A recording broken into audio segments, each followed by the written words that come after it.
Nativity and God's plan എന്നുള്ളതിനെപ്പറ്റി Christmas സീസണിൽ സന്ദേശം നൽകുക എന്നുള്ളതാണ് എൻ്റെ ഉദ്ദേശം. നിങ്ങളുടെ ഈ പ്രവർത്തനങ്ങളെ പ്രത്യേകമായിട്ട് അഭിനന്ദിക്കുന്നു. കർത്താവായ യേശു ക്രിസ്തുവിൻ്റെ തിരുജനനവും ദൈവത്തിൻ്റെ പ്ലാൻ തന്നെയാണ്, യാതൊരു സംശയമില്ല. യോഹന്നാന്റെ സുവിശേഷം 3-16 വാക്യം, തൻ്റെ ഏകജാതകത്തിൽ വിശ്വസിക്കുന്ന നശിച്ചു പോകാതെ നിത്യജീവൻ പ്രാപിക്കാൻ തക്കവണ്ണം ദൈവം ലോകത്തെ അത്രയ്ക്ക് സ്നേഹിച്ചു എന്ന് മനോഹരമായ വാക്യമാണ്. ദൈവ സ്നേഹമാണ്. ദൈവം സൃഷ്ടിച്ച ആദാമിനെ ഹവ്വായെ ഏദൻ തോട്ടത്തിൽ താമസിപ്പിച്ചു.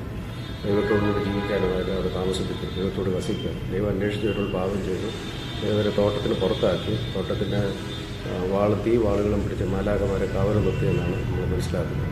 തോട്ടത്തിന് പുറത്ത് പോയ തൻ്റെ സൃഷ്ടിയെ തിരിച്ചു കൊണ്ടുവരണമെന്നുള്ള ദൈവത്തിൻ്റെ അളവറ്റ സ്നേഹം, അളവറ്റ പദ്ധതിയാണ്.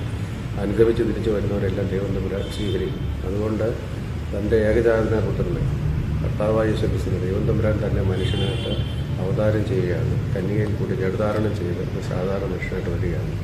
അദ്ദേഹം വളരെയധികം സാക്രിഫൈസ് ചെയ്ത് കഷ്ടപ്പെട്ട് ഈ മനുഷ്യനെ വീണുപോയ മനുഷ്യനെ വീണ്ടെടുത്ത് നിത്യജീവൻ്റെ അനുഭവത്തിലേക്ക് ഏദൻ തോട്ടത്തിൻ്റെ പർദീസായ അനുഭവത്തിലേക്ക് തിരിച്ചു കൊണ്ടുവരാൻ വേണ്ടി ചെയ്യുന്ന മഹത്തായ ഒരു അനുഭവമാണ്.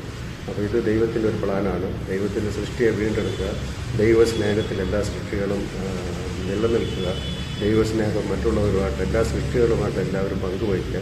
ഇതൊക്കെ ദൈവത്തിൻ്റെ പ്ലാനാണ്. തീർച്ചയായിട്ടും നേറ്റിവിറ്റി എന്ന് പറഞ്ഞ കർത്താവായ തിരുജനനം നമ്മൾ പഴയ നിയമ പുസ്തകങ്ങളൊക്കെ വായിക്കുമ്പോൾ ഉൽപ്പത്തി പുസ്തകം മുതൽ മാലാഖി പ്രവാചകന് വരെയുള്ള പുസ്തകങ്ങൾ വായിച്ചാൽ അവിടെ എല്ലാം കന്യക ഗർഭം ധരിച്ചൊരു മകനെ പ്രസവിക്കുമെന്നും ഈശായുടെ മുളയിൽ നിന്നൊരു പൊട്ടിപ്പുറപ്പെടുമെന്നും കഷ്ടത അനുഭവിക്കുന്ന ദാസൻ വരുമെന്നും സമാധാനപ്രഭു വരുമെന്നും ഈരനാം ദൈവം വരുമെന്നും ഒക്കെ പ്രവാചകന്മാരിൽ ആവർത്തിച്ച് പറഞ്ഞിട്ടുണ്ട്. ഇത് അവരുടെ ദർശനങ്ങളാണ്, അവരുടെ വെളിപാടുകളാണ്. ദൈവം തമ്പുരാൻ ഒരുക്കി കൊടുക്കുന്ന ദർശനങ്ങളും വെളിപാടുകളുമാണ്. അതിൻ്റെ പൂർത്തീകരണമാണ് കന്യകയിൽ കൂടി ക്രിസ്തുവിൻ്റെ അവതാരം. അത് കർത്താവിൻ്റെ ദൈവത്തിൻ്റെ സർവശക്തനായ ദൈവത്തിൻ്റെ പ്ലാനാണ്. ആ പദ്ധതിയുടെ ഉദ്ദേശം മാനവരാശിയെ വീണ്ടെടുക്കുക എന്നുള്ളതാണ്, ദൈവസ്നേഹത്തിലേക്ക് കൊണ്ടുവരിക എന്നുള്ളതാണ്. അതുകൊണ്ട് ക്രിസ്മസിൻ്റെ ഈ വർഷത്തെ ഈ ജനന പെരുന്നാളിൻ്റെ ഈ അവസരത്തിൽ എല്ലാവർക്കും എല്ലാവിധ ആശംസകളും നേരുന്നു. നമ്മുടെ ജീവിതത്തിലും ദൈവത്തിന് ഇതിനെപ്പോലെയുള്ള പ്ലാനുകളുണ്ട്, പദ്ധതികളുണ്ട്.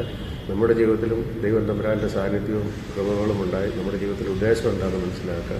ദൈവം തമ്പുരാൻ മനുഷ്യാവതാരം ചെയ്തതുപോലെ ഈ ലോകത്തിൽ ജനിച്ചു വീഴുന്ന ഓരോ മനുഷ്യനും സർവശക്തനായ ദൈവത്തിൻ്റെ പദ്ധതികളും പ്ലാനുകളും പ്രയോജനപ്പെടുത്തുവാനുള്ള വിളിയുണ്ട്, പദ്ധതിയുണ്ട്. അത് മനസ്സിലാക്കി നമ്മൾ ജീവിക്കാൻ ശ്രമിക്കുമ്പോഴാണ് കർത്താവിൻ്റെ തിരുവവതാരം കൂടുതൽ അർത്ഥപൂർണ്ണമായി തീരുന്നത്. എല്ലാവരും ദൈവം അനുഗ്രഹിക്കും.